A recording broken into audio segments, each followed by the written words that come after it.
अजित पवारांचं कार्यालय आहे मित्रांनो. बघा काय तमाशाचा नाच चाललाय इथं. कार्यालय कुठलं आहे एक्झॅक्टली सांगता नाही येणार, बट आता पक्षाचे कार्यालयामध्ये आता लावणीचे गाणी चालू झाले म्हटल्यावर अवघड गोष्ट आहे. मला अजित पवारांना सांगा वाटते की दादा तुम्ही या हे जे कोणी बसलेले आहे सगळे जे कोणी तुमचे पदाधिकारी असतील त्यांनी हा कार्यक्रम ठेवला आहे कार्यालयामध्ये, याचं तुमच्याकडनं अपेक्षा आहे तुम्ही काहीतरी ॲक्शन घ्यायचं.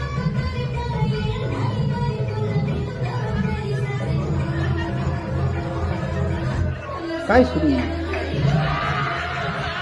चक्क तुम्ही लावणीचा कार्यक्रम करताय कार्यालयामध्ये. शेतकऱ्यांवर काय संकट आले. हा इथं दिवाळी असून पाऊस चालू आहे सध्या मराठवाड्यामध्ये. तुमचे पदाधिकारी पुढारी लोक लावण्याचा कार्यक्रम करताय, तो पण तुमच्या कार्यालयामध्ये. लवकर ॲक्शन घ्या याच्यावर काही.